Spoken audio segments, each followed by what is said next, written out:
हर इंसान एक बेहतर जिंदगी चाहता है। कोई ज्यादा सुख सुविधाएं चाहता है, किसी को बड़ा घर चाहिए, किसी को ज्यादा पैसा चाहिए, किसी को बेहतर जीवन साथी चाहिए। ये सारी ख्वाहिशें जायज हैं, लेकिन इन्हें पाने के लिए हम रास्ता कौन सा अपनाते हैं वो तय करता है कि हमारे जीवन का सफर कैसा होगा।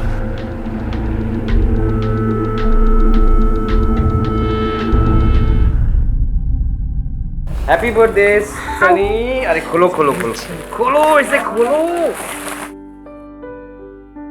नमस्कार काका। सनी बेटा, तुम्हारे उमेश काका तुम्हारे लिए बड़ा सा केक लाने गए हैं, वो बस आते ही होंगे। मुझे नहीं बनाना बर्थडे। अच्छा गिफ्ट भी नहीं मिला, केक भी नहीं आया और पापा भी नहीं आए। अरे बाप रे, देखो केक भी आ जाएगा और बाबा भी रास्ते में है।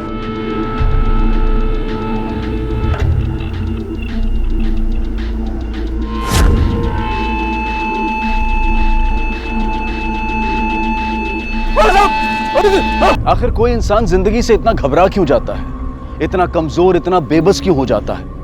कौन था ये आदमी? क्या इस आदमी ने जिंदगी से हार मानकर अपनी जान देने का फैसला किया था, या फिर किसी ने इसे मजबूर किया था, या फिर ये कोई साजिश थी जिसे आत्महत्या की शक्ल दी गई थी? पर वो ये कैसे भूल गया कि घर पर उसका परिवार उसके लौटने की राह देख रहा होगा। आ जाएगा बाबा के, किस बात की चिंता है? काका प्रसून। नमस्कार काका। आज भी आप दोनों लेट हो गए? नहीं भाई, मैं तो टाइम पे था, ऐसे कुछ काम निकल आया। वो एक्चुअली क्या ना, एक क्लाइंट मीटिंग थी तो इसलिए थोड़ा। ये क्लाइंट मीटिंग ना हमेशा गलत टाइम पे ही होती है। काका मुझे कुछ जरूरी बात करनी है आपसे। बाद में माला से कुछ जरूरी बात करनी है, उसके बाद तुमसे बात करता हूँ। माला अंदर आ जाओ। जी। केक आ गया, केक आ गया। केक कहाँ है?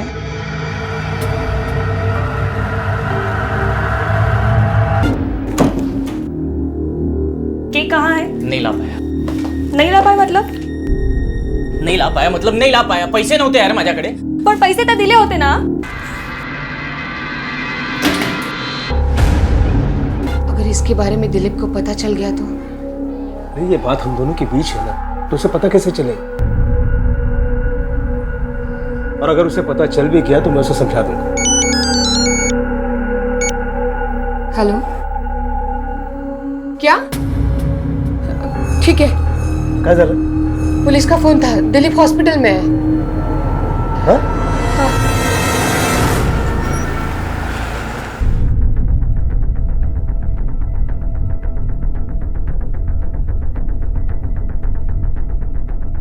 लवकर चला। क्या हुआ है दिलीप को? क्या हुआ है? आप कौन है? मैं उनकी पत्नी हूँ। देखिए, आपके पति ने जान देने की कोशिश की पुल से कूद कर, और लोगों ने उन्हें कूदते हुए देखा है। नहीं। शायद वो खुदकुशी करना चाहते थे। नहीं, वो ऐसा नहीं कर सकते। वो ऐसा कभी नहीं कर सकते। क्या करते हैं वो? सदगुरु नगर में कपड़े की दुकान है उनकी। आप कौन है?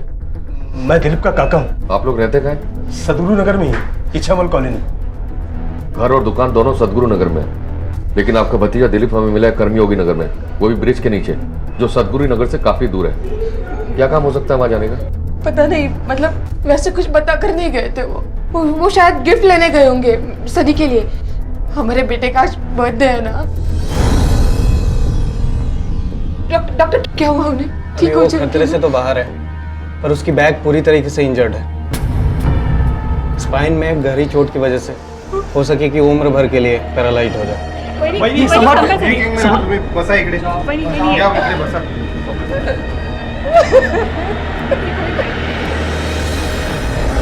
ये बात तो तय थी कि दिलीप ने आत्महत्या की थी, जिसे पुल के नीचे खड़े लोगों ने स्पष्ट किया था। लेकिन पुलिस ये नहीं जान पाई थी कि इस आत्महत्या के पीछे का कारण क्या था।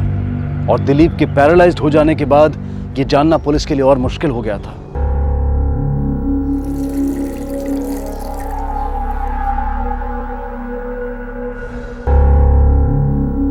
आई, बाबा कब ठीक होंगे?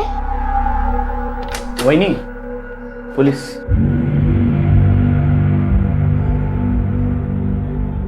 बात कर सकते हैं? पता नहीं, अब तक कुछ बोल नहीं रहे हैं।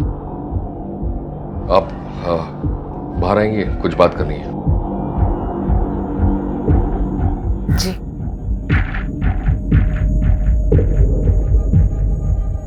हाल ही में कुछ हुआ था क्या?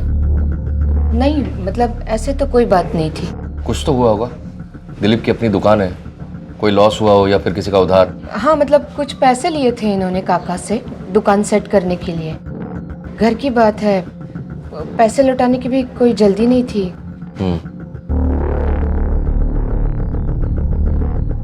आप दोनों भाई भी क्या उनके साथ दुकान में काम करते हैं?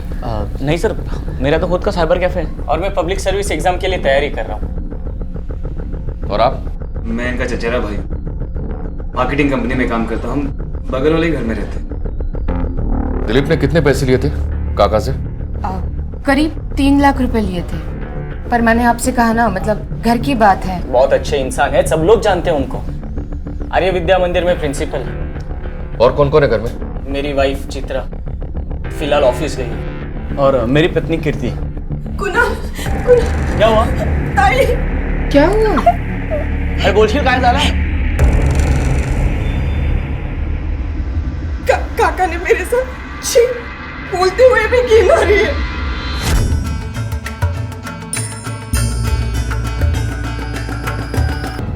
अरे बेटा, तुम यहाँ आ गई।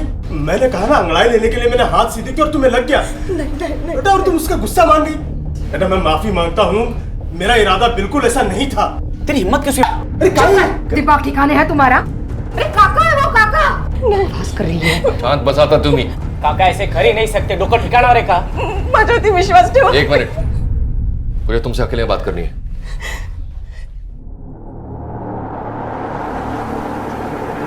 फैमिली वाले आप पर प्रेशर डाल रहे हैं। आप सच बता सकती हो, एफआईआर लिखवा सकती हो। देखिए, ऐसे चुप रहने से कुछ नहीं होगा। इससे पहले भी कुछ हुआ है? काका ने पहली बार मुझे इस तरीके से छुआ। तुमको छुपा तो नहीं रही ना हमसे? नहीं सर, मैं सच बोल रही हूँ, और प्लीज मैं इस बात को और आगे नहीं बढ़ाना चाहती। प्लीज।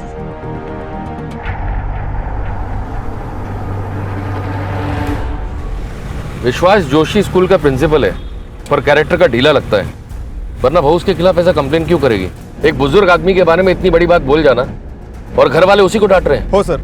पर एक बात समझ में नहीं आ रही कि दिलीप के एक्सीडेंट या सुसाइड से इसका क्या लेना देना हो सकता है? सर, हो सकता है विश्वास ने दिलीप से पैसे मांगे हो और ये बात उसके पत्नी को पता नहीं हो। दिलीप पैसे लौटाने के हालत में नहीं होगा और इसलिए उसने कदम उठाया होगा। मुझे लगता है जोशी के घर में कोई खिचड़ी पक रही है।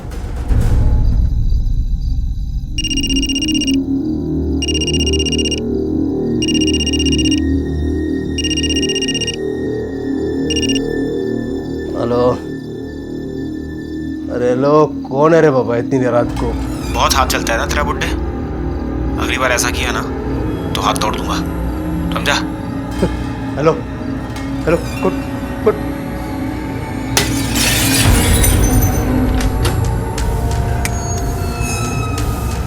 बाबा, काय झालं?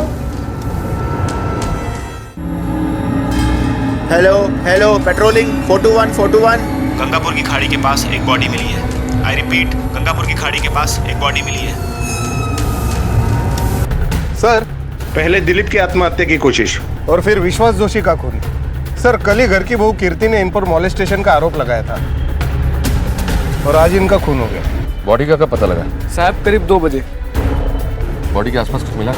जी सर, अब तक तो कुछ भी नहीं। बॉडी को पोस्टमार्टम के लिए भेजो और इसके बेटे प्रसून को इन्फॉर्म करो। और देखो आसपास अगर मोबाइल मिलता है तो पता तो लगे किसने इसे यहाँ बुलाया था। सुबह से तुम कहाँ थी? मैं तो घर पर ही थी। दरअसल वो मेरी तबीयत ठीक नहीं थी, इसलिए मैंने ऑफिस से छुट्टी ली थी। हाँ सर, घर ही सोती ही। तो घर में रह के भी अपना बाहर का काम करवा सकते हैं, है ना? क्या? आप मुझ पर शक कर रहे हो? शक नहीं, पूछताछ कर रहे हैं। सर, मैं ऐसा क्यों करूंगी? मैंने तो उनके खिलाफ पुलिस कंप्लेंट करने के लिए भी मना कर दिया था। आपको भी बात ये पता है? पता है, क्योंकि तुम्हें पता है कि तुम्हारे घर वाले सपोर्ट नहीं करेंगे और तुम्हारा पति भी सपोर्ट नहीं करेगा। हाँ, पता है। हमारी पूरी फैमिली में काका के खिलाफ कोई कुछ नहीं बोल सकता, क्योंकि घर में कोई प्रॉब्लम आए या फिर पैसे की तंगी हो तो फैमिली में एक ही तो है। कीर्ति, क्या बोल रही हो तुम? हाँ, एक मरे हुए इंसान के बारे में ये सब बोलते हैं और भूल गई काका ने हम सबके लिए कितना कुछ किया है। कुणाल की भी कितनी मदद की है उन्होंने, और उनके बारे में तुम ये सब सोचना भी नहीं। एक मिनट, आप उन पे दबाव मत डालिए।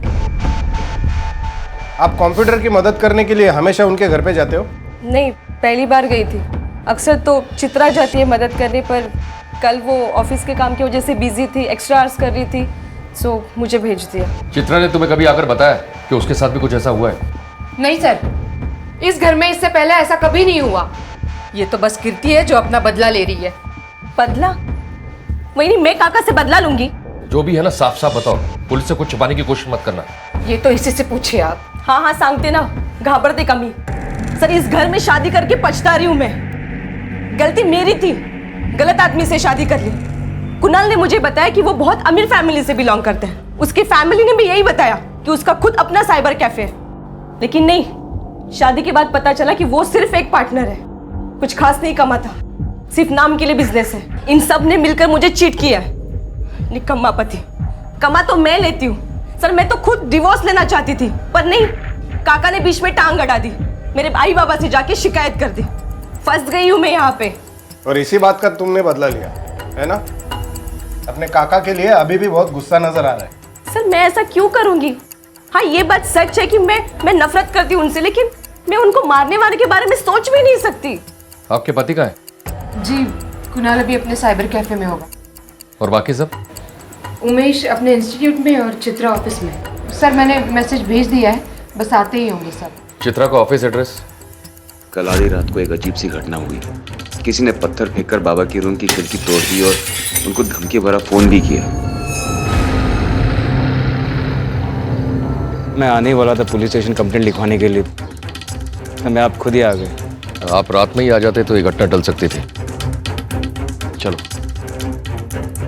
विश्वास की कॉल डिटेल्स निकालो सर। पता करो कि रात में किसने उसे धमकी दी थी, और हाँ बैंक डिटेल्स भी पता तो करें, कौन कौन विश्वास से मदद लेता रहा है। हो सर।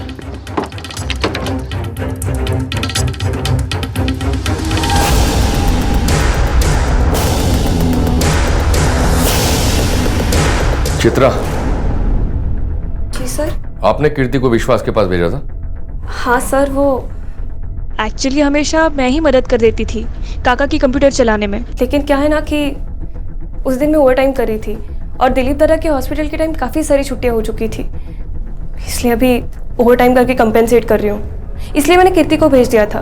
कीर्ति ने उस दिन सबके सामने ये कहा कि विश्वास जी ने उसके साथ कुछ गलत किया। क्या तुम्हारे साथ भी ऐसा कुछ हुआ है? नहीं सर, बिल्कुल नहीं। कीर्ति या तो झूठ बोल रही है या फिर उसे कोई गलत फहमी हो गई है।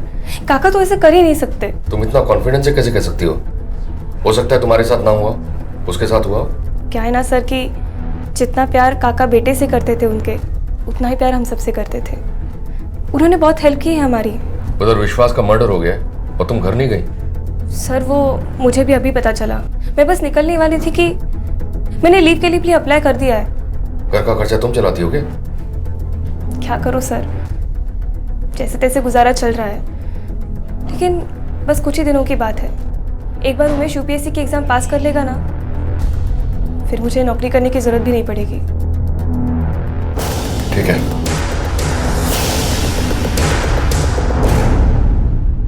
सर विश्वास को जिस नंबर से फोन आया था वो किसी राजेश कड़ू के नाम पर रजिस्टर है, और उस रात के बाद से फोन नंबर भी स्विच ऑफ है, लेकिन उसका एड्रेस हमें मिल गया है। इस कड़ू का कोई कनेक्शन है कीर्ति से? नहीं सर। और कोई फोन आया था विश्वास को उस दिन? जी सर, 9 बजे कुणाल का फोन आया था। 9 बजे कुणाल का फोन आया और हमें विश्वास की बॉडी मिली करीब 2 बजे, यानी कि मर्डर 9 और 2 के बीच में हुआ। साइबर सेल कंफर्म करो और मर्डर वाले दिन कुणाल की फोन लोकेशन ट्रेस करो। सर। और विश्वास का फोन मिला? नहीं सर, स्विच ऑफ है, और उसका आखिरी लोकेशन गंगापुर के पास का जंगल है। गंगापुर? राजेश कड़ू। ओ सर, मीत सर। ये नंबर तुम्हारा है? हाँ सर, ये नंबर तो मेरा ही है, पर मैं तो इसे कब का बंद कर चुका हूँ। ये नंबर एक्टिव है और इस नंबर से किसी को कॉल किया गया था। अरे एक मिनट साहब, शायद मेरे बेटे रवि ने इसे एक्टिव किया होगा। कहाँ है वो? कौन से स्कूल में पढ़ते हो? सर आर्य विद्या मंदिर। कौन से स्टैंडर्ड में? सर 11th में। प्रिंसिपल कौन है तुम्हारे? विश्वास जोशी। उनका खून हो गया, पता है तुम्हें? और रात को उनको धमकी भरा फोन भी गया था तुम्हारे पापा के नंबर से। तुम्ही ने किया था ना? रवि खरा सांग।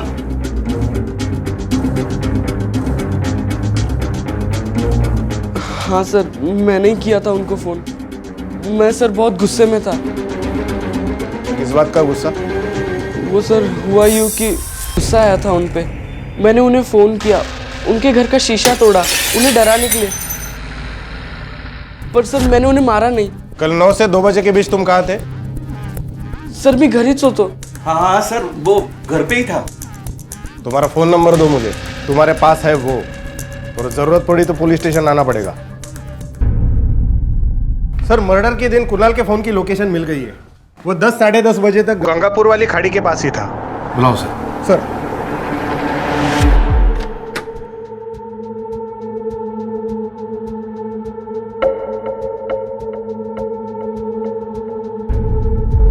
क्या कर रहे हो? कुछ नहीं, मेरी घड़ी। घड़ी ढूंढ रहे हो? हाँ, मेरे पर्स में तुम्हारी घड़ी ढूंढ रहे हो? ये क्यों नहीं कहते कि काका के मरने के बाद तुम्हारी नजर मेरे पैसों पे है? कीर्ति कमाल। छोड़ो यार, अब कम से कम उस मरे हुए आदमी को तो छोड़ दो ऐसे। तो वो बेचारे वैसे ही। बेचारे? प्लीज कुणाल, मेरे सामने ये नाटक मत करो।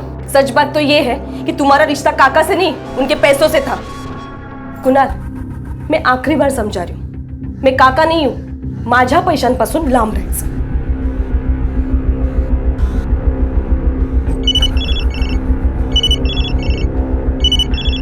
हेलो, कौन है? सर सुबह 10:30 बजे तो मैं अपने साइबर कैफे में था। अब पता किधर था? तेरी फोन की लोकेशन बता रही है कि मर्डर वाली सुबह 10 और 10:30 के बीच तो गंगापुर के पास था, और तूने सुबह अपने विश्वास काका के साथ बात भी की थी 9 बजे। आज शपथ मैंने किसी का खून नहीं किया। मुझे तो विश्वास काका से उधार पैसे चाहिए थे, इसलिए मिलने गया था मैं। तो ये बात पहले क्यों नहीं बताई? कैसे बताता साहब, आखिर सारे घर वाले तो मुझे निकम्मा मानते थे। 70,000 रुपये चाहिए थे मुझे काका साहब से। 70,000 क्यों चाहिए थे? साहब मेरा साइबर कैफे का बिजनेस है जो पूरी तरह ठप पड़ चुका है। एक तो सबके हाथ में फ़ोन है और उसमें फ्री इंटरनेट। मैंने सोचा था साहब कि नया धंधा शुरू करूंगा जो बहुत अच्छे से चले, इसलिए मैंने काका साहब से पैसे उधार मांगे। पर मुझे डर था साहब कहीं काका साहब मना ना कर दे, इसलिए मैंने दूसरा तरीका अपनाया। बचपन में काका साहब हमको अक्सर गंगापुर के पास घुमाने ले जाया करते थे। मैंने सोचा उनको वहाँ बुलाऊंगा, शायद इमोशनली थोड़ा फ़ायदा मिल जाए। क्या हुआ मिलने के बाद फिर? उन्होंने हाँ बोल दिया साहब, वो राज़ी हो गए और फिर मैं वहाँ से निकल गया। तुम दोनों साथ भी तो जा सकते थे घर। हाँ साहब, पर अर्जेंटली मुझे मेरे साइबर कैफे वाले पार्टनर का फ़ोन आया। उसने बोला कि कंप्यूटर बंद हो चुका है और रिपेयरिंग का काम सिर्फ मैं जानता हूँ, इसलिए जाना पड़ा। कॉल रिकॉर्ड्स में उसका नंबर तो होगा ना, दिखा फोन।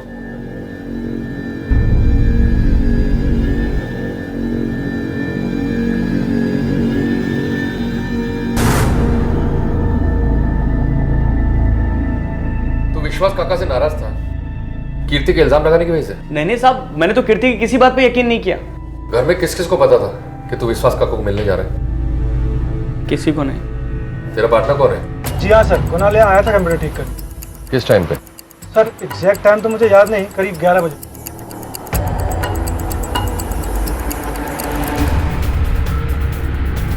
कुणाल ऐसे नहीं कर सकता, वो और बाबा बहुत क्लोज थे। कुणाल दादा काका की बहुत इज्जत करते थे आणि काका पण खूप मानायचे त्याला। हाँ, और काका ने उसको बिजनेस के लिए पैसे दिए थे, तो फिर वो क्यों मारेगा काका को? और इतने सालों में मैंने उन दोनों में कभी झगड़ा होते हुए भी नहीं देखा। साहब भाऊ को अच्छे से जानता हूं मैं, वो कभी किसी का खून नहीं कर सकते और काका का तो बिल्कुल भी नहीं। भाऊ को कोई भी चीज की जरूरत होती तो काका ही तो थे जो उसकी मदद करते थे।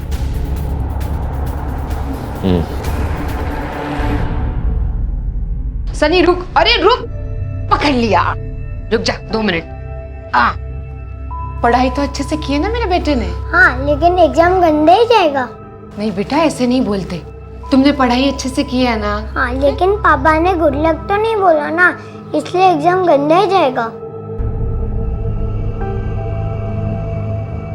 तू आ।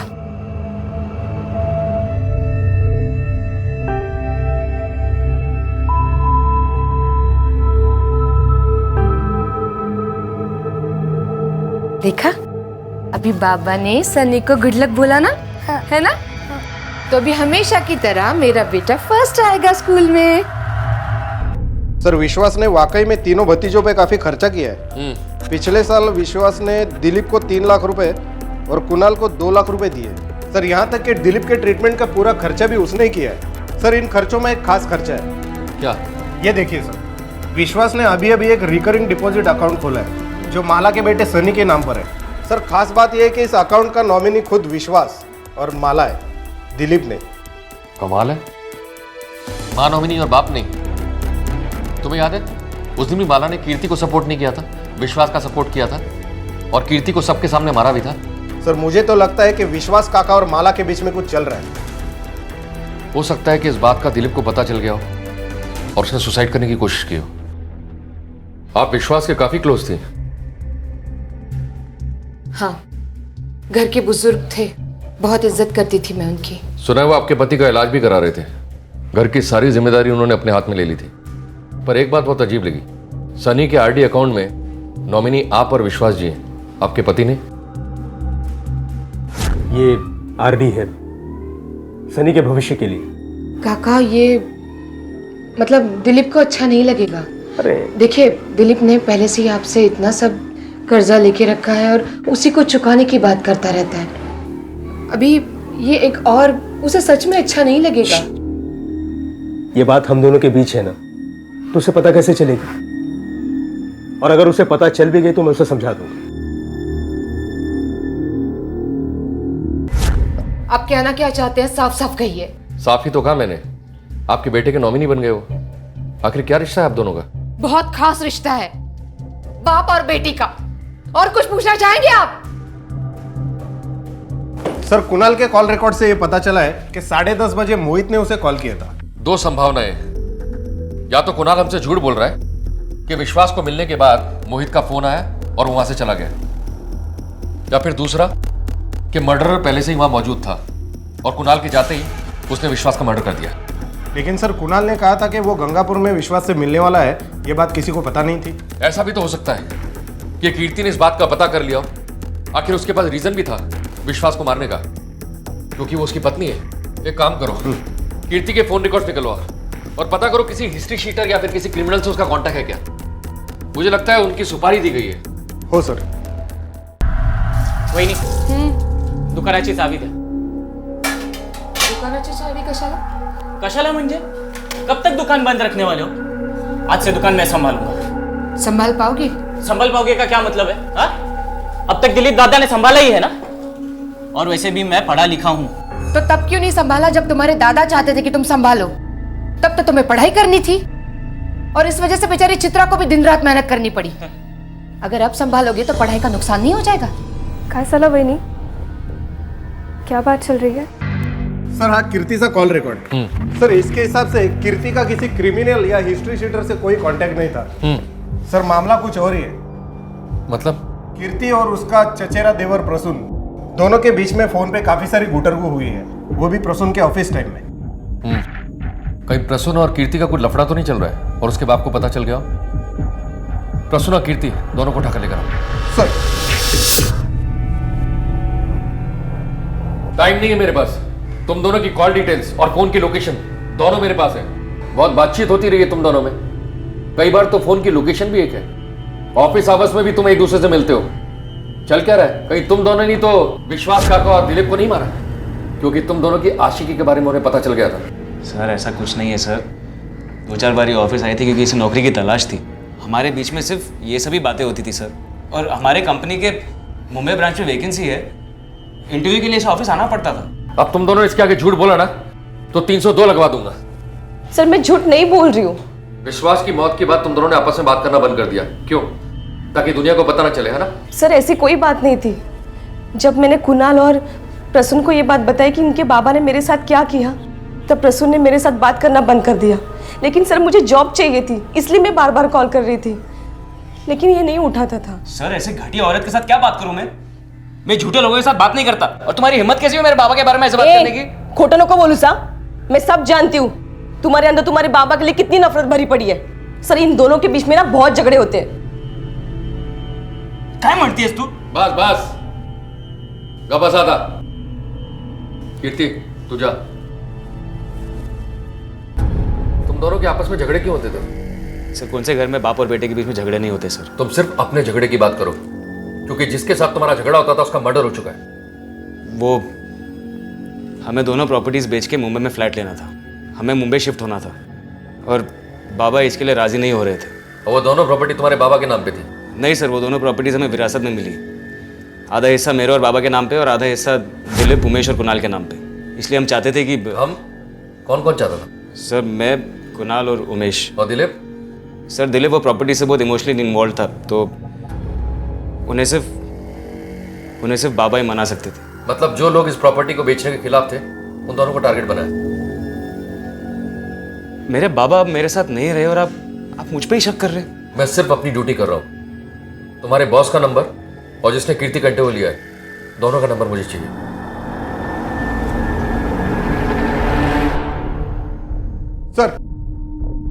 सर मैंने प्रसून के ऑफिस से पता किया। प्रसून और कीर्ति सच बोल रहे हैं। कीर्ति वाकई में जॉब के लिए कोशिश कर रही थी। मतलब प्रसून और कीर्ति के बीच में कोई लफड़ा नहीं था और प्रसून को अपने बाप को मार के कोई फायदा नहीं होने वाला था। अब हमारे पास बचे हैं सिर्फ 2 ही सस्पेक्ट, जिन्हें विश्वास की मौत से और दिलीप के सुसाइड से फायदा हो सकता था। चलो। सिर्फ पैसे के लिए मैं अपने काका को क्यों मारूंगा सर? और मान लीजिए अगर मैंने मार भी दिया तो सारा पैसा तो उनके बेटे को मिलने वाला है और मैं अपने बड़े भाई का एक्सीडेंट भी करवाऊंगा। ऐसा कौन सा खजाना है सर उनके पास? वैसे भी तो अपनी पत्नी की कमाई पे जी रहा है, घर का खर्चा मुश्किल से चलता होगा ना।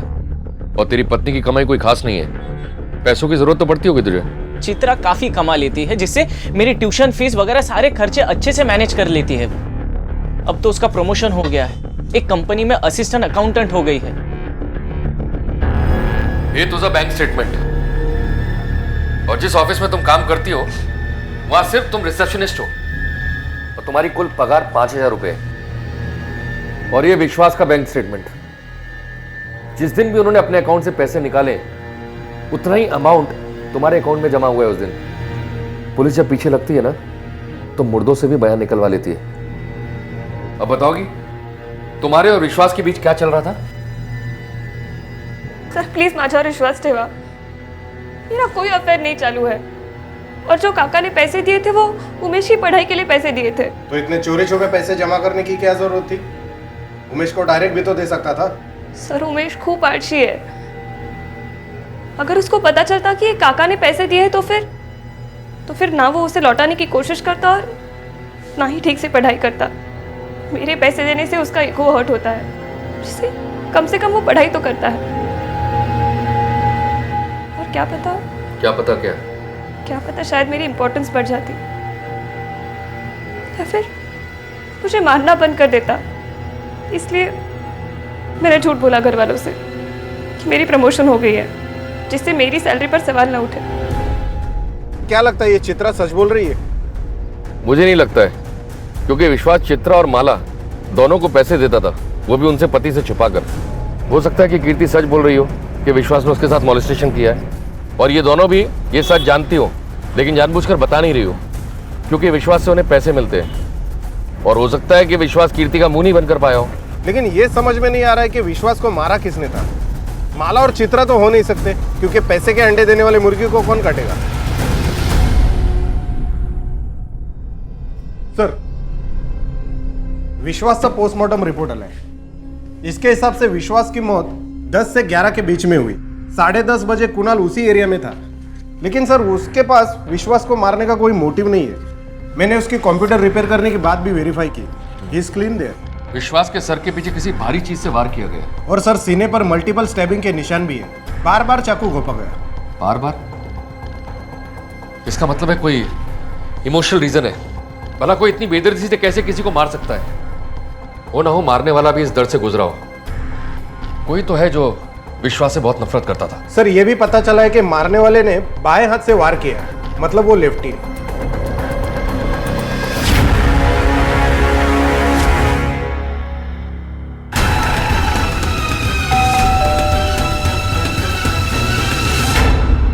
कुणाल का है? वो तो घर पर नहीं है, कल रात से घर नहीं आया। कहाँ गया? पता नहीं सर, बता के नहीं गया और कब से फोन ट्राई कर रही हूँ, उसका फोन भी स्विच ऑफ आ रहा है। साइबर सेल को कांटेक्ट करो और उसका लास्ट लोकेशन निकालो। क्या हुआ है सर? बाकी के सब कहाँ हैं? प्रसून कहाँ है? नहीं सर, आपको कुछ गलतफहमी हुई है। छुपाओ मत, खूनी की मदद करोगे तो पछताओगे। सर हम आपसे क्यों छुपाएंगे सर? आपसे छुपा के हमें क्या मिलेगा? और सर वो कहाँ जाता है, कब आएगा, किसी को कुछ बता के नहीं जाता। और इस वक्त भी हमें भी ये नहीं पता कि वो है कहाँ पे। हेलो पाटिल, मुझे एग्जैक्ट लोकेशन बताओ। वेरी गुड सर, कुणाल के फोन की लास्ट लोकेशन मिल गई है। चलो।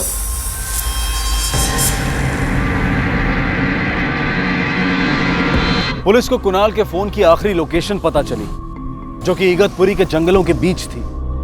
आखिर कुणाल किससे डरकर भाग रहा था? क्या छुपाना चाहता था वो? क्या वो अकेला था या फिर घर का कोई और सदस्य भी पुलिस को गुमराह करने में उसकी मदद कर रहा था? विश्वास के खून की तहकीकात के दौरान कुणाल का अचानक यूं गायब हो जाना उसे शक के घेरे में ला रहा था। सच क्या था ये तभी पता चल पाता जब पुलिस उस तक पहुंच पाती। सर, मोबाइल का लोकेशन तो यहीं पर बता रहा था। आसपास चेक करो।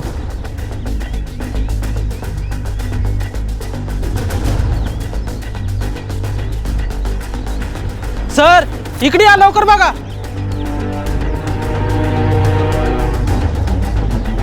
ये कुणाल इस जंगल में क्या कर रहा था? आसपास कोई गांव भी नहीं है। सर, यहाँ से आधे किलोमीटर की दूरी पर एक गांव है। सर, ये मोबाइल फोन। आसपास जितने भी फोन एक्टिव थे उनकी डिटेल्स निकालो, जब इसका फोन बंद बता रहा था। सर, एक कीर्ति है जिसको कुणाल और विश्वास के मौत से फायदा हो सकता है। क्यों? उमेश भी तो है। जितने कम लोग उतना बड़ा शेयर प्रॉपर्टी में। एक काम करो, उमेश और कीर्ति को थाने बुलवा लो और कुणाल की फोन डिटेल्स निकलवाओ। बॉडी को पोस्टमार्टम के लिए भेजो। सर मुझे कोई आइडिया नहीं वो जंगल में क्यों गया था। तुम्हें नहीं पता तो किसे पता होगा? तुम उसकी पत्नी हो ना?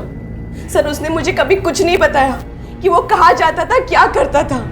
साहब एक मक्खी तो मार नहीं सकता, मैं भाऊ को क्या मारूंगा? चित्रा बता रही थी तू उसे बहुत मारता था और तू अपने भाऊ को नहीं मार सकता। बता, वरना। साहब सच्ची सच्ची बोल रहा हूँ, उस टाइम में दुकान पर था। सर, कुणाल के कॉल रिकॉर्ड से कुछ खास क्लू हाथ नहीं लगा। उसका फोन 2 बजे स्विच ऑफ हुआ, जिस वक्त एरिया में 55 फोन एक्टिव थे। इसमें कोई नासिक का नंबर है सर, ये देखिए, ये अरविंद मांजरे का। चला उस लिया तैला। सर,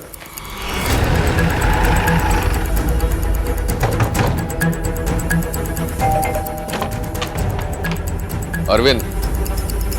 जी सर। शनिवार को इगतपुरी में क्या कर रहा था? सर, मेरे दोस्त की शादी है तो रिजॉर्ट की बुकिंग प्राइस पता करने गया था। तो ये काम फोन पे भी हो सकता है। तुम्हें वहाँ जाने की क्या जरूरत थी? सर मुझे लोकेशन देख के बुकिंग करनी थी और बिना लोकेशन देखे क्या मतलब बनता है? सर हुआ क्या है? रिसोर्ट गया था ना, वहाँ का नंबर लिया होगा ना? नंबर दे। सर हुआ क्या है बताइए तो सर एक बार। मर्डर का केस है। रिसोर्ट में फोन करके पता करो कि अरविंद झूठ बोल रहा है सच, और जोशी परिवार का आदमी कोई उसके टच में था या नहीं। सर हाँ, अरविंद का कॉल रिकॉर्ड। सर वो झूठ बोल रहा था कि किसी रिसोर्ट में गया था। उसके फोन लोकेशन के हिसाब से वो कुणाल के मर्डर स्पॉट के पास ही था। सर एक अजीब बात है अरविंद के कॉल रिकॉर्ड में। अरविंद को इस नंबर से लगातार फोन आता था। ये नंबर भी सर अरविंद के नाम पे ही रजिस्टर है, जिसकी लोकेशन दिलीप और विश्वास के घर के पास की बता रही है। सर और एक अजीब बात है कि सिर्फ और सिर्फ अरविंद से बात करने के लिए ये नंबर एक्टिव होता था, उसके बाद स्विच ऑफ। कितने बजे फोन आते थे? सर तकरीबन आधी रात को। अरविंद को उठाकर लेकर आओ। सर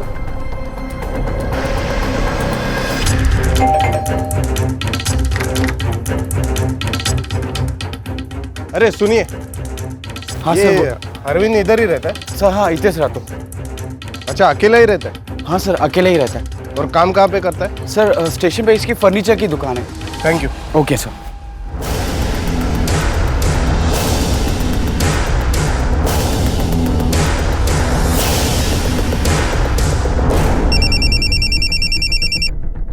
हाँ बोला। सर अरविंद ने दुकान नहीं खोली। मुझे लगता है हमारे पूछताछ करने के बाद वो डर से भाग गया। शहर की सारी चौकियों को अलर्ट कर दो और हाँ, उसका स्केच सारी चौकियों में सर्कुलेट कर दो। जी सर।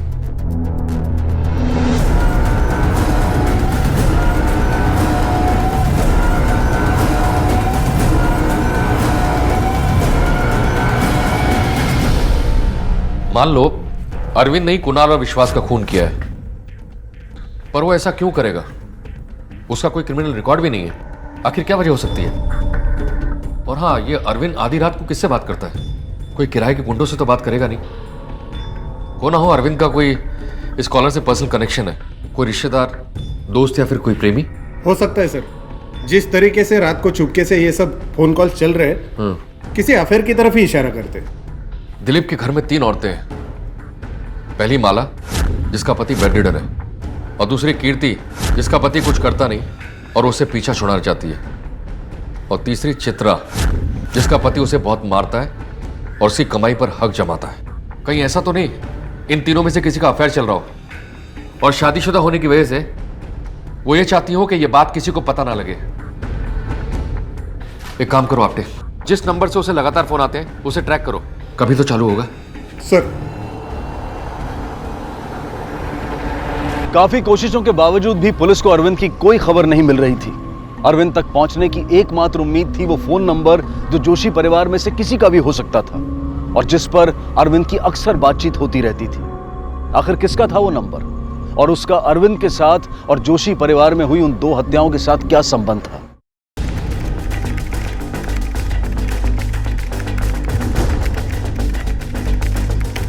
अरविंद का दूसरा नंबर जो जोशी परिवार में था वो ऑन हो गया है और अरविंद की लोकेशन भी ट्रेस हो गई है। वो कोपर गांव में कहीं है। मैंने लोकल पुलिस स्टेशन को इन्फॉर्म कर दिया sir.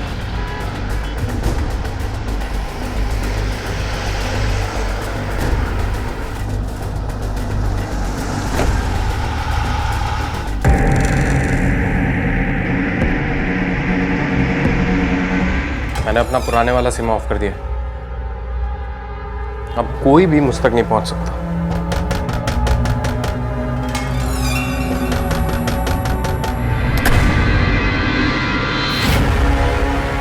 I'll call you back. किससे बात कर रही थी? कौन? Room service. ये तो यूएस का नंबर है। सर वो मेरे यूएस के कंपनी के बॉस के साथ बात कर रही थी जॉब के लिए, पर सर क्या हुआ?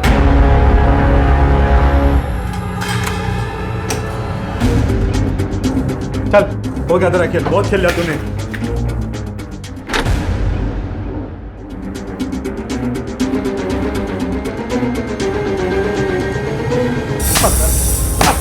रुक, आपने जवाब देगा और मार खाएगा। बता। हाँ सर, मैं प्यार करता था चित्रा से। हम लोग कॉलेज के टाइम के दोस्त। सर क्या करता मैं, मार दिया उसके काकू विश्वास को। पर क्यों? पर वो बहुत घटिया आदमी था। उसने मेरी चित्रा के साथ सर उसका रेप किया था और उसका वीडियो बना के उसे डराता था। हाँ, मैंने अरविंद से झूठ बोला था कि मेरा रेप हुआ है। वो मुझसे प्यार करता था, इसलिए मैंने उसका इस्तेमाल किया। मेरा अफेयर विश्वास के साथ था। सिर्फ पैसों के लिए?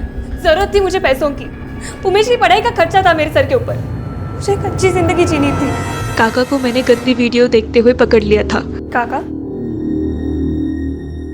तू तू तू इकड़े क्या करतेस? थोड़े से पैसे हवे होते। कितने? 80,000।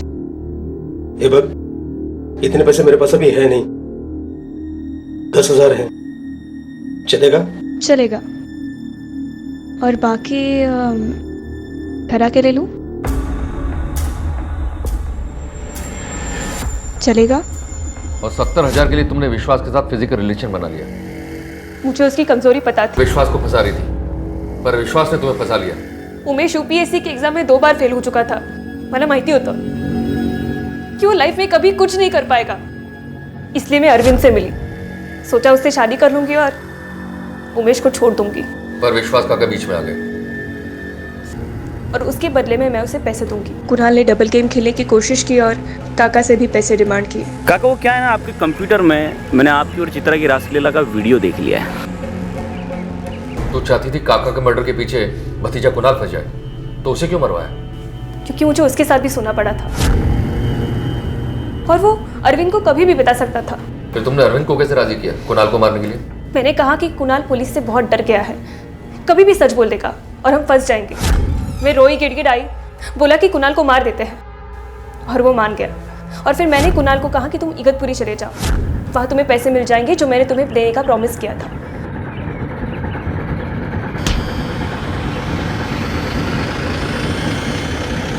लेकिन एक बेवकूफ़ी हो गई।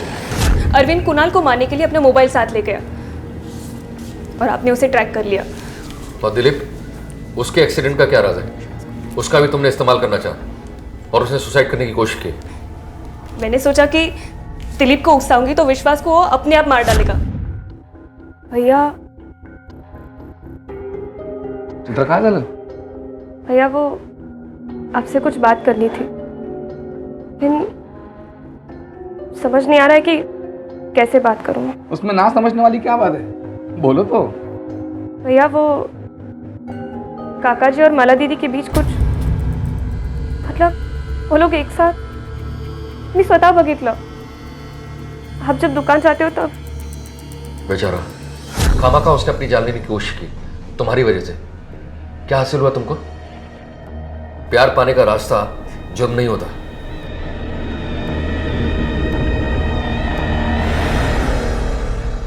दिलीप जिंदा तो था, लेकिन ऐसी जिंदगी के क्या मायने?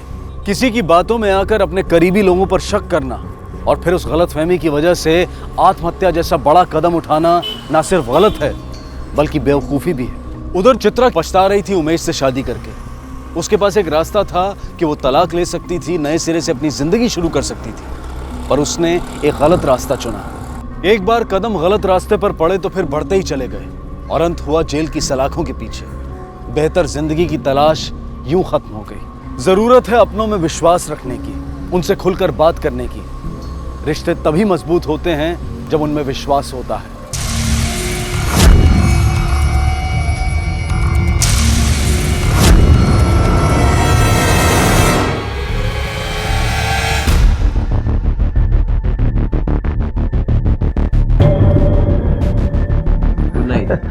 अरे सुन ना यार। अरे सुन, अगर पहली रात ही दम नहीं दिखाया ना तो तेरी बीवी तुझे पूरी जिंदगी दबा के रखेगी। समझ ले, टेस्ट मैच है, उसके बाद तो पूरी जिंदगी 2020 ही खेलना है मेरे भाई। और एक बात, अगर जरूरत पड़े ना तो हमें भी बुला लेना। चलो यार, सारी बातें आज ही कर लोगे। जा मेरे शेर, मार ले मजा। जा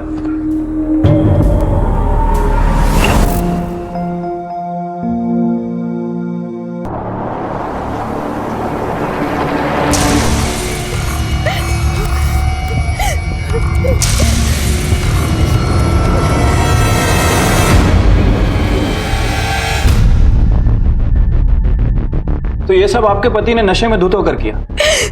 सर, नशे में था, लेकिन इसके पीछे एक और वजह है।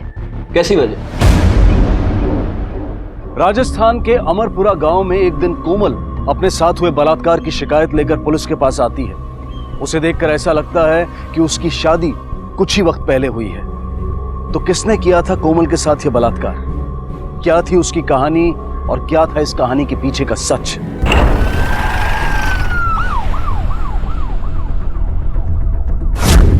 ये आप कैसी बातें कर रहे हैं साहब? भला एक पति अपने पत्नी का बलात्कार कर सकता है क्या? और फिर शादी के बाद पति जो करे वो बलात्कार नहीं होता है। और वैसे भी मैं अपने बेटे को अच्छी तरह से जानता हूं, वो ऐसा काम कर ही नहीं सकता है।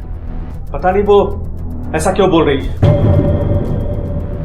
लेकिन पक्का झूठ बोल रही है वो। क्या सच है और क्या झूठ, ये तो मेडिकल रिपोर्ट से पता चल ही जाएगा।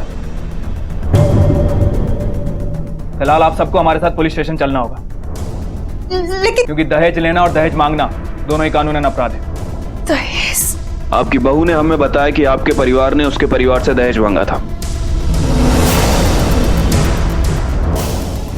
सर, मेरे ससुराल वालों ने दहेज के नाम पर मेरे भाई से एक बहुत बड़ी रकम मांगी थी, जिसे देने के लिए मेरे भाई ने वादा किया था, पर ऐन मौके पर पैसों का इंतजाम नहीं कर पाया, जिसकी वजह से मेरे ससुराल वालों को बहुत गुस्सा आया और उन्होंने मेरे भाई को बहुत ताने सुनाए, बहुत बेइज्जत किया।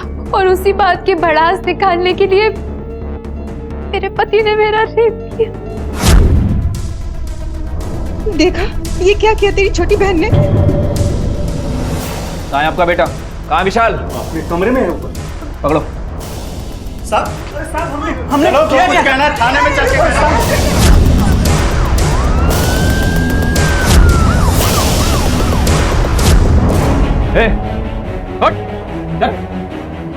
अरे क्या हुआ? क्या अपनी बीवी का बलात्कार किया तूने? चलो। उसे बलात्कार नहीं कहते, सुहागरात कहते हैं। और मेरी बीवी है, जो चाहे करो, तुमसे मतलब। चल थाने बताता हूँ क्या है। चल। चलो।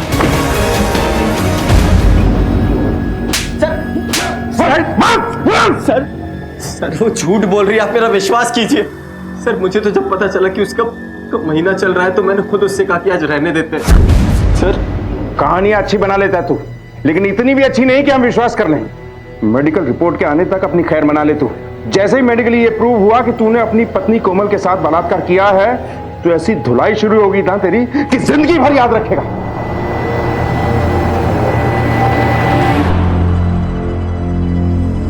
मैं अभी आती हूँ।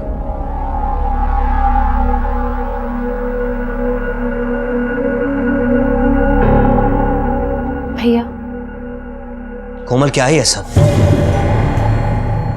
क्यों कर रही है तू ये सब ड्रामा? ये सब तू जानबूझ के कर रही है ना? जानबूझकर? भाई होने के बाद भी आप मेरे साथ नहीं, उल्टा मुझ पर ही शक कर रहे हैं। शर्म आती है मुझे आपको अपना भाई कहते हुए। कोमल बात को घुमा मत। भाई हूं मैं तेरा, तेरी रग रग से वाकिफ हूं और मैं जानता हूं ये सब तूने जानबूझ कर किया है। कोमल, कोमल! सुन बेटा, अगर विशाल से कोई गलती हुई है ना तो मैं माफी मांग रही हूँ। बंद कर दे ये सब, बहुत बदनामी हो रही है। और देखना, इन सब में तकलीफ किसी और की नहीं, तेरे पति को ही हो रही है। और एक पत्नी होने के नाते तू अपने पति को ऐसे हाल में देख सकती है क्या? गलत तो मेरे साथ भी हुआ है ना। एक नंबर की झूठी है तू। मेरा बेटा निर्दोष है। क्या मिलेगा तुझे ये सब करके? तुझे क्या लग रहा ये सब करके तू चैन से रह पाएगी? एक मिनट माम, मैं समझाती हूँ। कोमल मेरी बात सुनो, तुम अपनी कंप्लेंट वापस ले लो। क्यों अपनी शादीशुदा जिंदगी खराब करने पर तुली हो? मैं तुम्हारी बहन हूँ, तुम्हारे बारे में गलत नहीं सोचूंगी। क्या ये दिन देखने के लिए मैंने तुम्हारी शादी कराई थी इस घर में? कोमल सब तेरी वजह से हुआ है। तूने ही शादी करवाई थी ना इस घर में। तुम्हें पता है कि दहेज लेने के साथ साथ दहेज देना भी कानूनन जुर्म है? आई नो सर, मैं अच्छी तरह जानता हूँ, लेकिन सर हम लोगों ने उनको ना तो कोई दहेज दिया और उन लोगों ने भी हमसे कभी कोई दहेज नहीं मांगा। बकवास मत करो। सर मेरी एक बहन और है, उसकी पहले से ही उस घर में शादी हो चुकी है। सर हम दोनों परिवारों में बहुत अच्छा प्यार का रिश्ता है। उन्हें कोमल पसंद थी। सर मैंने सोचा दोनों बहनें अगर एक घर में एक साथ रहेंगी तो ज्यादा अच्छा रहेगा। तुम्हारी बहन कोमल का कहना है कि इसकी शादी में इसके ससुराल वालों ने तुमसे एक मोटी रकम की डिमांड की थी। आखिर क्यों झूठ बोल रहे हो कि उन्होंने कोई डिमांड नहीं की? सर झूठ मैं नहीं, ये बोल रही है। और ये सर इसका आज का ड्रामा नहीं है, बचपन से ये नाटक करती आ रही है। नहीं सर। चुप रहो तुम। सर ये रेप वगैरह का सारा मामला पूरी तरह से बकवास है। आप इसकी किसी बात का विश्वास मत कीजिए। ये बचपन से ड्रामेबाज है, एक नंबर की झूठी है सर ये। भैया ठीक है, आप लोग जा सकते। Thank you sir. गई।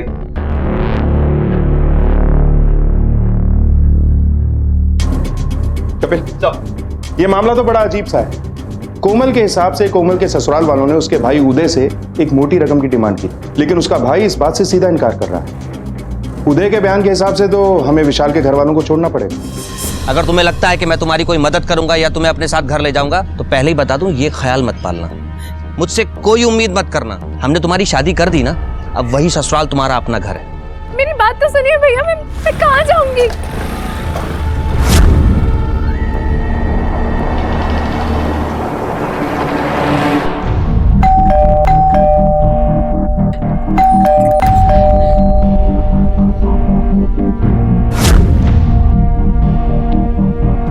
ये रही कोमल की मेडिकल रिपोर्ट। रिपोर्ट के हिसाब से उसके साथ बलात्कार हुआ है। साहब ये कैसी बातें कर रहे हैं आप? ये पति पत्नी के बीच में शारीरिक संबंध तो होता ही है, उसे बलात्कार कैसे कह सकते हैं आप? तो अपनी पत्नी के साथ नहीं करेगा तो किसके साथ करेगा वो? चाहे वो शादी से पहले हो या शादी के बाद, अपनी बीवी के साथ हो, किसी धंधे वाली के साथ हो या फिर किसी भी लड़की के साथ, जब कोई लड़का किसी लड़की की मर्जी के खिलाफ उसके साथ शारीरिक संबंध बनाता है उसे बलात्कार ही कहते हैं। आई बात समझ में? चलो जाओ। विशाल कहाँ है? विशाल हमारा मेहमान बनकर रहने वाला है, क्योंकि कोमल की मेडिकल रिपोर्ट में प्रूव हो गया कि उसके साथ रेप हुआ है। चले जाइए।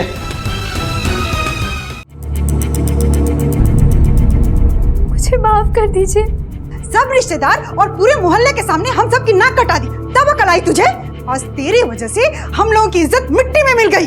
सच में कोमल, मैंने सोचा भी नहीं था कि मेरी बहन होकर तुम ऐसा करोगी। नहीं दीदी, मैं आपसे भी माफी मांगती हूँ। मैं अपने किए पर बहुत शर्मिंदा हूँ और अपनी गलती सुधारना चाहती हूँ। अगर तुम सच में अपनी गलती सुधारना चाहती हो और अपने किए पे शर्मिंदा हो तो विशाल के खिलाफ जो तुमने कंप्लेंट की है उसे वापस ले लो।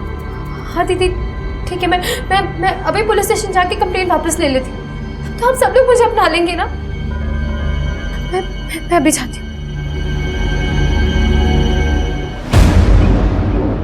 कोमल जी, आपको अंदाजा भी है कि आप क्या करेंगे? आखिर ऐसा क्या हो गया है कि आप कंप्लेन वापस लेना चाहती?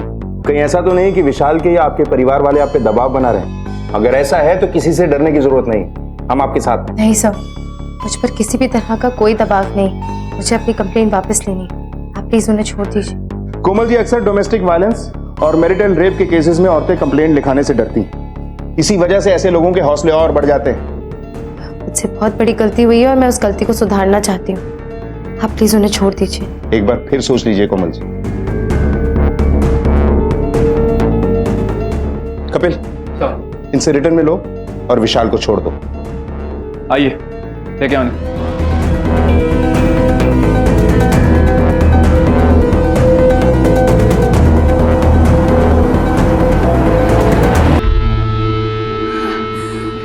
तो सबकी जान ही ले लेते हो। अब आपके जाने या ना जाने से कुछ नहीं होगा, क्योंकि अब सिर्फ मेरी चलेगी। अरे काश मैंने भैया भाभी की बात ही ना मानी होती, कम से कम ये नौबत तो नहीं आती। ये सब आपकी गलती है। आप ही ने शादी करवाई थी ना मेरी उससे, कहा था कि बड़ी अच्छी लड़की है। अब मुझे क्या पता था मेरी साली ऐसे निकलेगी। जिंदगी बर्बाद कर दी उसने मेरी। हमें बहुत जल्द कोई ऐसा तरीका ढूंढना होगा जिससे कोमल से छुटकारा पा सके। एक ऐसा तरीका जिससे सांप भी मर जाए और लाठी भी न टूटे।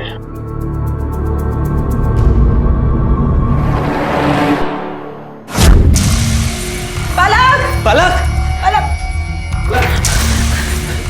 ऊपर में नहीं है। पलक! गाड़ी में भी नहीं है। उसने दी क्या भी नहीं है। छत पे भी नहीं है। मैंने भी पूरा मोहल्ला देख दिया, कहीं नहीं है। मेरे बच्चे को ढूंढ के लेके आओ ना। तुम घबराओ मत, वो मिल जाएगी। सब ढूंढ रहे हैं उसे। मेरे ख्याल से अब हमें देर नहीं करनी चाहिए, फौरन पुलिस में कंप्लेंट करनी चाहिए। हाँ मैं जाता हूँ। जा। मैं भी आपके साथ चलूंगी। चलो चलो चलो।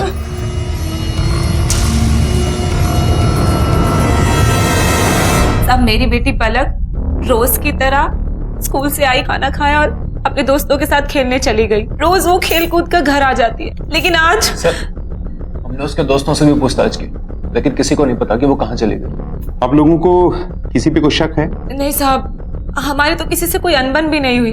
जैसे हमें बच्चे के बारे में पता चलेगा हम आपको बता देंगे। फिलहाल आप दोनों जा सकते हैं।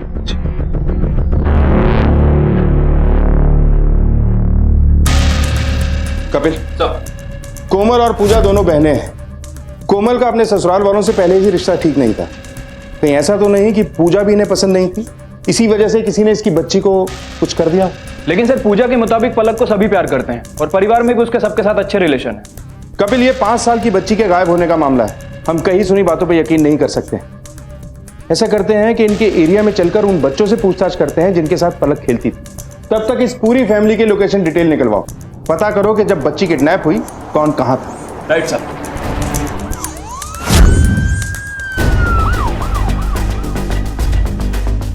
बेटा, पलक आप लोगों के साथ खेल रही थी तो कोई आया था उससे मिलने? हाँ, उसकी कोमल मौसी आई थी उससे मिलने।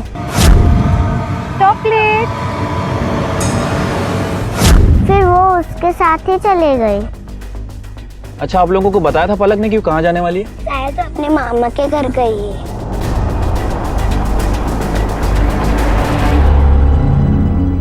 ये सब तेरा ही किया धरा है ना? अरे तो हमारी दुश्मनी उस मासूम बच्ची से क्यों निकाल रही है? कहाँ छुपा के रखा है उसको? मुझे कोई चाल चलने की जरूरत नहीं है। कोमल के ससुराल वालों को शक था कि पूजा की बेटी पलक के लापता होने के पीछे कोमल का हाथ था। क्या वाकई कोमल ने पलक के साथ कुछ किया था? इसी बीच कोमल के ससुराल वाले कोमल से छुटकारा पाने की बातें कर रहे थे।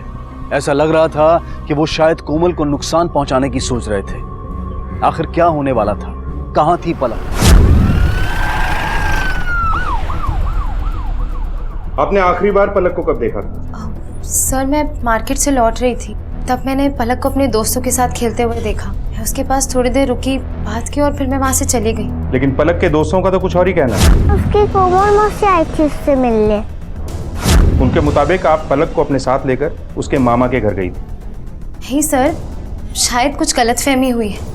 आपको शायद पता नहीं है, मैंने जब से विशाल के खिलाफ कंप्लेन की है मेरा मेरे भाई के साथ में कोई रिश्ता नहीं है, तो भला मैं उसे वहाँ क्यों लेकर जाऊंगी?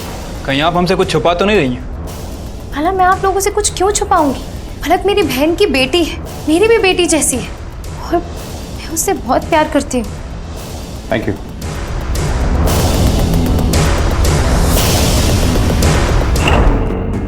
नहीं सर, वो तो यहाँ नहीं आई।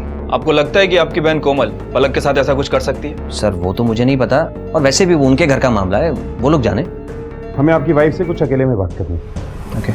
आप कुछ घबराई हुई लग रही हैं। ऐसा कुछ है जो आप जानती हैं और हमें बताना चाहती हैं? सर ये बात बिल्कुल सही है कि कोमल की उसके ससुराल वालों के साथ में बिल्कुल नहीं जमती, लेकिन सर वो पलक के साथ कुछ करे ये मुमकिन नहीं है। बहुत प्यार करती है वो पलक से, उसकी जान बसती है उसमें।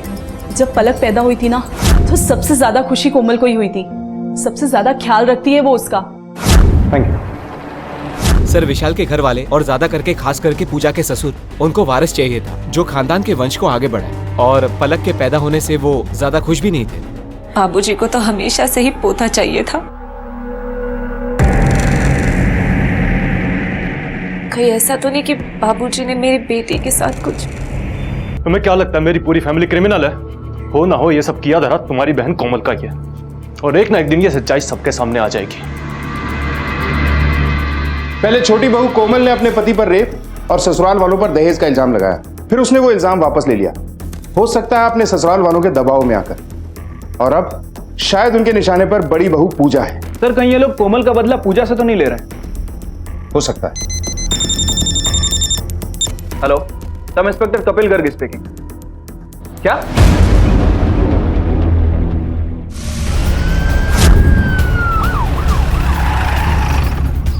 सर इधर है।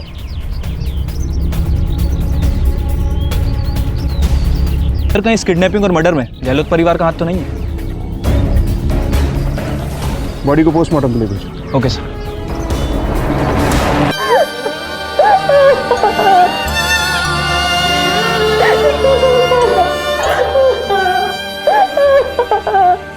अब जरा हमारे साथ थे।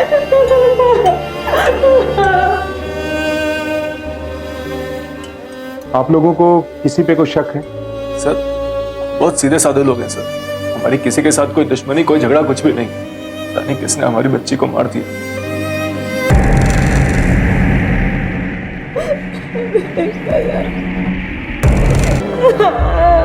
पूजा, पलक मेरी भी बेटी थी। पूजा शांत हो जाओ। सर बच्ची की पोस्टमार्टम रिपोर्ट आ गई है। सर रिपोर्ट के हिसाब से पलक के पेट में अनडाइजेस्टेड फूड मिला है, जिसे पलक ने मौत के 3-4 घंटे पहले खाया होगा। समझ में नहीं आता इतना बेरहम कौन होगा जो इतनी छोटी सी बच्ची की जान ले। सर बाहर कोमल आई हुई है, वो रिपोर्ट लिखवाना चाहती है। लेके आओ उसे।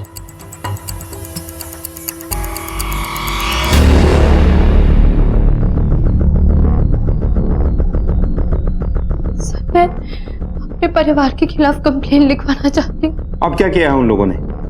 उन लोगों ने मुझे बिजली के झटका देकर मारने की कोशिश की है सर।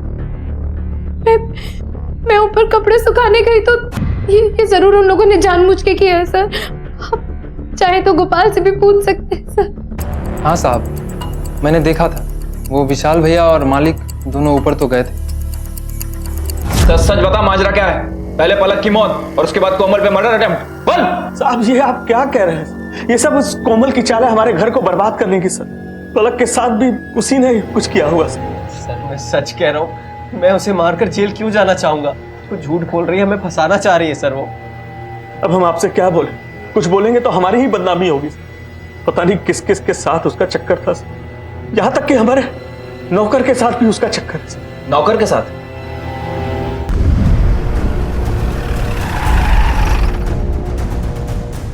क्या चक्कर चल रहा तेरा और कोमल का? नहीं साहब, नहीं साहब, मेरा कोई चक्कर वक्कर नहीं है कोमल भाभी के साथ। हमने कुछ नहीं किया साहब। मैं बताता हूँ कि क्या हुआ था। मुझे माफ कर दो भाभी जी, बहुत बड़ी गलती हो गई मुझसे। हाँ ठीक है, कर दूंगी माफ तुझे, पर बदले में तुझे मेरी मदद करनी होगी। पुलिस में गवाही देगा, मेरी बात को सच बताना होगा। बोल, करेगा? और किसके खिलाफ गवाही देनी होगी? मेरे ससुराल वालों के खिलाफ। नहीं, मुझसे नहीं होगा ऐसा। अरे नमक खाया है उनका, और नमक हरामी उन्हीं से। नहीं होगा तुझसे? ठीक है, मैं भी पुलिस वालों को जाकर बता दूंगी कि तूने मेरे साथ क्या किया है। बहुत नमक खा लिया तूने, अब जेल की हवा खा। सर इसलिए मैंने गवाही दी थी। उस दिन मालिक विशाल भैया, उन दोनों को मैंने छत पे जाते हुए देखा था, लेकिन साहब उन दोनों ने वहाँ क्या किया ये मुझे नहीं पता। क्या गोपाल ने ऐसा कहा आप लोगों से? कोमल अब ज्यादा ड्रामा मत करो। नहीं सर, मैं कोई ड्रामा नहीं कर रही हूँ, मैं सच कह रही हूँ। मैंने गोपाल को कोई धमकी नहीं दी थी और उसने खुद देखा था कि वो दोनों ऊपर आए थे और कपड़े सुखाने की तार के साथ उन्होंने ही कुछ किया था जिसकी वजह से मुझे करंट लगा। इसका कोई सबूत है आपके पास? आप लोगों से बोल रही हूँ तो सबूत की क्या जरूरत? बिना सबूत के हम आपके ससुर और पति को लॉकअप में नहीं रख सकते, उन्हें छोड़ना ही होगा। लेकिन सर आप... गोपाल की गवाही भी कोई मायने नहीं रखती है, आप जा सकते हैं।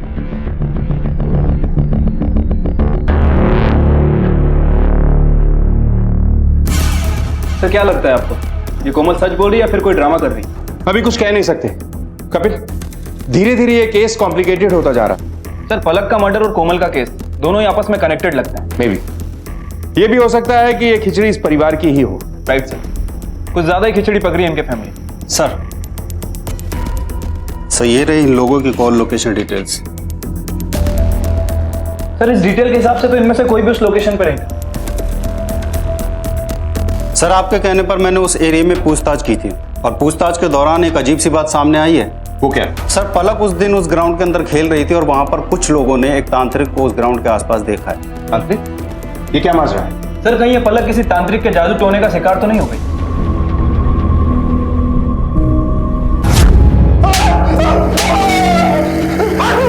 सब बता दो साहब, वो पूजा मेरे पास आई थी। मैं घर वालों के ताने सुन सुनकर थक चुकी हूँ। जल्दी कुछ ऐसा उपाय कीजिए कि मुझे बेटा हो जाए। अवश्य तुम्हें पुत्र की प्राप्ति होगी। मैंने उसे दवाई भी दी थी साहब, लेकिन उसकी बच्ची से मेरा कोई लेना देना नहीं है साहब। फिर तू उस एरिया में क्या कर रहा था जहाँ पलक खेल रही थी? मैं वहां से बीड़ी का पैकेट लेने जाता हूँ और मैंने उससे वहां कभी नहीं देखा। उसे अगवा करने तो दूर की बात है। कपिल, कोमल और पूजा को थाने बुलाओ। जरूर कुछ ना कुछ ऐसा है जो अब भी हमारी नजर से बाहर है। Right sir.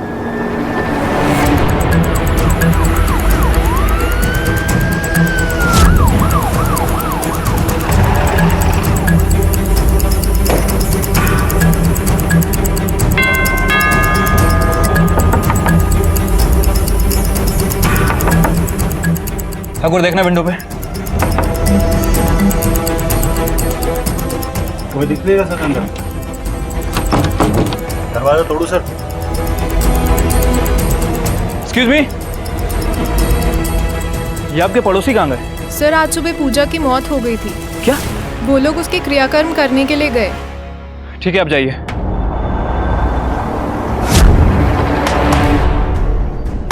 ठाकुर शायद अंदर कोई है। ठाकुर दरवाजा तोड़ो।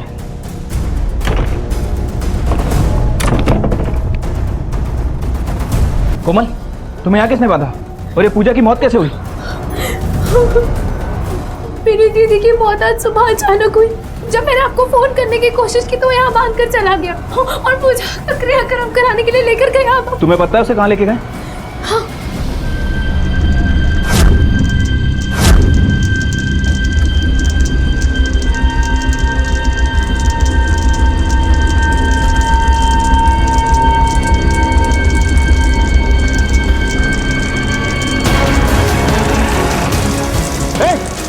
क्या रहा है ये सब? पानी दो, आग बुझाओ इसे। पानी दो, बुझाओ आग को, जल्दी। क्या हुआ सर? बुझाओ सारा आग। सर हुआ क्या है?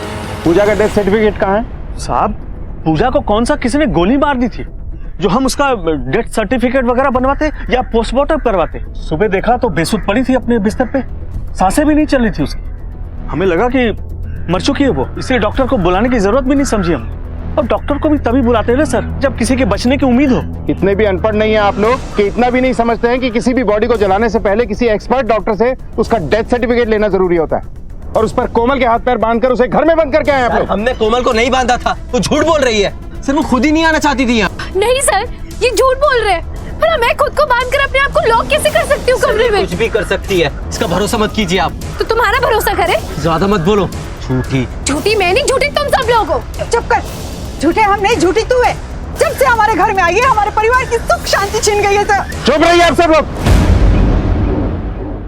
बॉडी को पोस्टमार्टम के लिए भेजो। पोस्टमार्टम रिपोर्ट के बाद सब कुछ क्लियर हो जाएगा।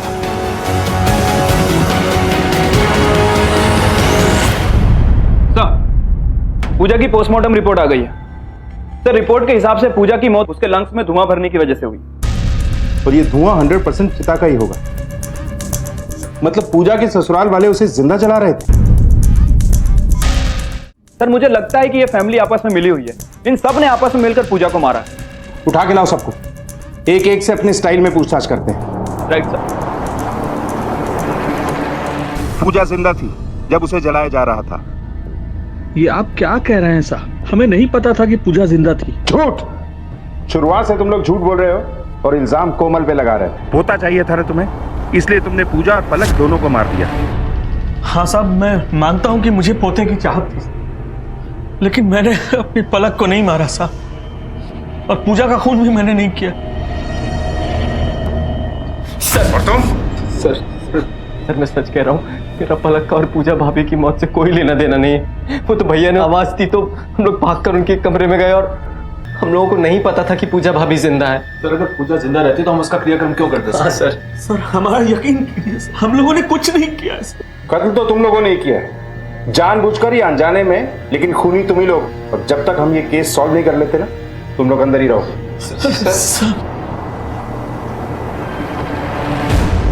विशाल ने कुछ गलत नहीं किया है साहब, वो कोमल का पति है, वो चाहे उसके साथ जो करे उसकी मर्जी। शर्म आनी चाहिए आपको एक औरत होकर ऐसी बातें करते हुए। खैर, ये बताइए कि पूजा और उसकी बेटी पलक को क्यों मारा? मैंने कुछ नहीं किया साहब, सच मानिए मैंने कुछ नहीं किया।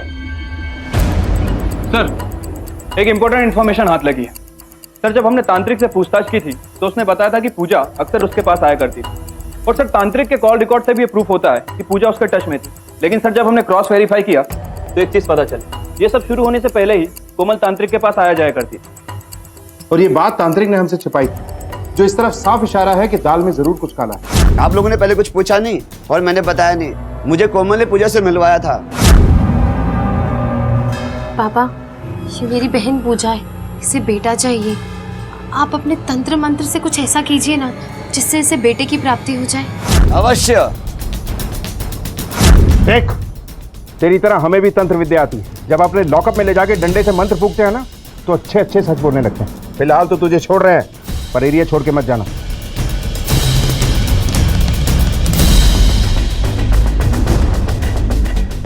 तुमने झूठ बोला था ना, पूजा को तांत्रिक के पास तुम ही लेके गई थी ना? हाँ सर, पूजा दीदी को मैं ही उस तांत्रिक के पास लेकर गई थी, लेकिन मैं उस तांत्रिक को जानती नहीं थी। मुझे उस तांत्रिक के बारे में भाभी ने बताया था। इससे ज्यादा मुझे इस बारे में कुछ नहीं मालूम। 24 घंटे नजर रखो इस कोमल पर। कोई भी हरकत होती है तो फौरन मुझे इन्फॉर्म करो। मुझे लगता है इसके खाने के दांत कुछ और हैं और दिखाने के कुछ और। एक बार इसके पति और ससुर ने इसके साथ गलत किया था। हो सकता है इस बात का बदला ये अपनी बहन पूजा से लेना चाहती हो, क्योंकि इसकी बहन पूजा ने ही इसकी शादी इस घर में करवाई थी। बहुत शातिर खिलाड़ी है ये। अपने पूरे परिवार के साथ इसने खेल खेला है। इनफैक्ट हमारे साथ भी ये खेल खेल रही है। Right sir.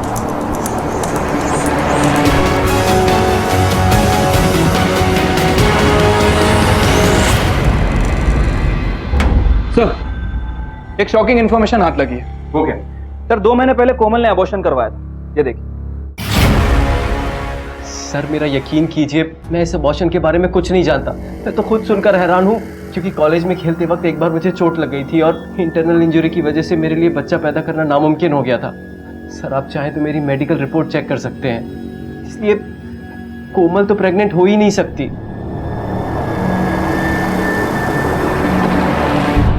वो मेरा बच्चा था, मेरा और विशाल का बच्चा। बदला लेना चाहती थी मैं उससे।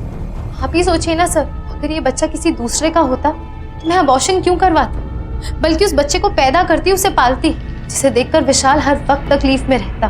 पर विशाल तो बच्चा पैदा करने के लायक ही नहीं है, वो इम्पोर्टेंट है। झूठ बोल रहे सर वो, आप उसकी बात पर विश्वास मत कीजिए। झूठ मत बोलो, रिपोर्ट है उसके पास। झूठी रिपोर्ट्स बनवाने में कितना टाइम लगता है सर?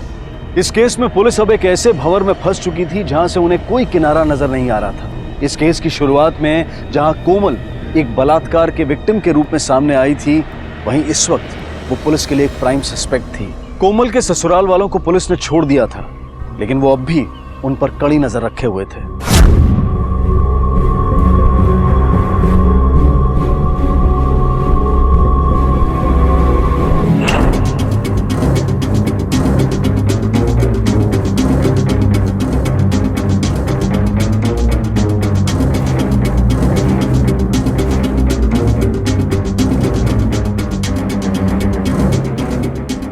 सर अगर ये लोग सच बोल रहे हैं तो फिर पूजा को बेहोशी का इतना हैवी डोज किसने दिया?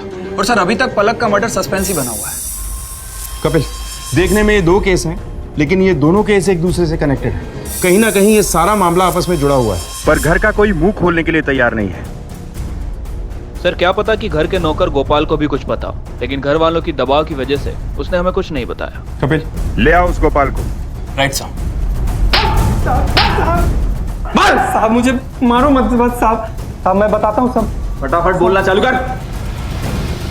साहब वो कोमल भाभी, साहब वो पूजा भाभी को डेली एक दवाई खिलाती थी जो उस तांत्रिक बाबा ने बताई थी। उसी दवाई की वजह से उनकी मौत हो गई। साहब इससे ज्यादा और कुछ नहीं पता मुझे। कपिल, एरिया के हर मेडिकल शॉप पे उस दवा के बारे में पता करो और इस तांत्रिक को उठा के लाओ। राइट साहब। सच बता, वो कौन सी दवा है जो तूने पूजा को देने के लिए बोला था? मैं तो छोटे मोटे उपाय बताता हूँ, मैं डॉक्टर थोड़ी ना साहब, मेरा यकीन कीजिए, पूजा की हत्या से मेरा कोई लेना देना नहीं है। सर ऐसे नहीं बोलेगा, इसे हम अपने तरीके से समझाना होगा। नहीं साहब नहीं, मैं आपको पलक की मौत के बारे में बता सकता हूँ साहब। बाबा मुझसे बहुत बड़ी भूल हो गई। मैंने अपने ही हाथों से अपनी बच्ची को मार डाला, लेकिन खुद को नहीं मार पाई। उसने अपनी बच्ची को तो मार दिया, लेकिन वो खुद को नहीं मार सकी। अगर ये तेरी बनाई हुई नई कहानी है ना, तो याद रखना, ये तेरी जिंदगी की आखिरी कहानी है। नहीं साहब, उसने मुझे जो बताया वही मैं बोल रहा हूँ साहब। किसके साथ अफेयर चल रहा था उसका?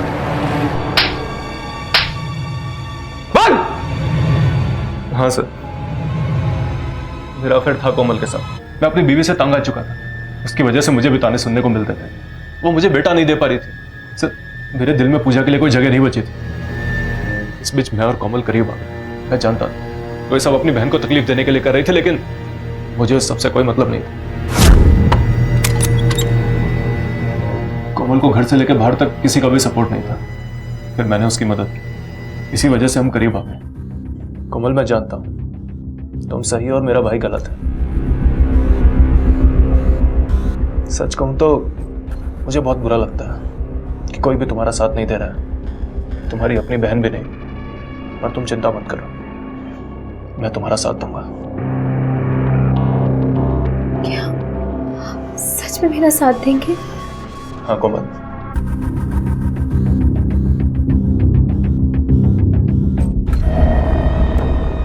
क्या है सब?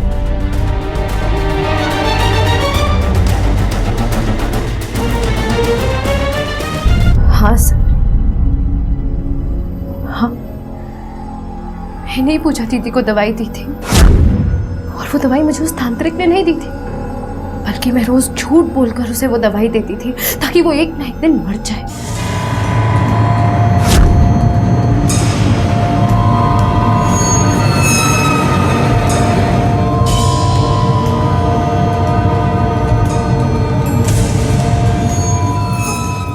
दीदी, दीदी, दीदी, दीदी, दीदी, हम दीदी तो मर क्या हुआ? क्या? पूजा, पूजा उठो। लेकिन वो मरी नहीं थी, सिर्फ बेहोश हुई थी। पर अच्छा हुआ कि वो मर गई, वरना मैं खुद में कोई रास्ता जरूर निकाल लेती उसे मारने का। क्यों किया ये सब? क्योंकि उसने मुझसे बदला लेने के लिए पलक की जान ली थी सर। पलक की हत्या तुम्हारी बहन पूजा ने की है। ये कैसी बातें कर रहे हैं बाबा आप? ये नहीं हो सकता, मेरी बहन पलक को नहीं मार सकती। उसने मुझे खुद बताया। क्या कसूर था उसका? और मेरी शादी है कैसे घर में करा दी? ये सब कुछ दीदी ने किया, सब कुछ दीदी की वजह से हुआ। फिर आप ही मुझे बताइए कि वो क्यों जिंदा रहे? किसे जीना चाहिए और किसे नहीं जीना चाहिए, इसका फैसला करने वाली तुम कौन होती हो? अपनी बहन पूजा और उसकी बेटी पलक, दोनों की मौत की जिम्मेदार सिर्फ तुम हो। तुम्हारी वजह से ये सब कुछ हुआ। मेरी वजह से हुआ? आप मुझे बताइए सर, क्या कसूर था जो मेरे साथ रेप हुआ? मेरे अपने भाई ने मुझे घर में वापस लेने से इनकार कर दिया। जिससे प्यार करती थी उसके पास गई तो उसने मेरे साथ जबरदस्ती करने की कोशिश की सर। ससुराल वालों ने मुझे घर में वापस लेने से इनकार कर दिया, मुझ पर दबाव डाला, जिसकी वजह से मैंने कंप्लेन वापस ली और उसके बाद भी वो मुझे घर में नहीं ले रहे थे सर। मैंने सोच लिया था सर, मैं अब चुप नहीं बैठूंगी, सबसे बदला लूंगी। इसलिए मैंने धीरे धीरे ड्रामा करना शुरू किया, अपने जीजा जी के साथ अफेयर किया और उस गोपाल को भी धमकाया मैंने। और वो बिजली की तार का फाटक था, मुझे कोई करंट वरंट नहीं लगा था सर। सबको बचाना चाहती थी, सबसे बदला लेना चाहती थी और आप कह रहे कि अभी भी मैं गलत हूँ। एक गलती को सुधारने की बजाय तुमने सब कुछ बर्बाद कर दिया। मैं मानता हूं तुम्हारे ससुराल वाले गलत हैं, उनने तुम्हारे साथ गलत किया, लेकिन उसका उपाय यह नहीं था जो रास्ता तुमने चुना। भले ही तुम्हारी बहन ने अपनी बेटी पलक को मारा, लेकिन इस सब की जिम्मेदार सिर्फ तुम, क्योंकि तुमने उसके पति के साथ अवैध संबंध बनाए। अगर ये सब कुछ नहीं होता ना, तो आज पूजा और उसकी बेटी पलक दोनों जिंदा होते।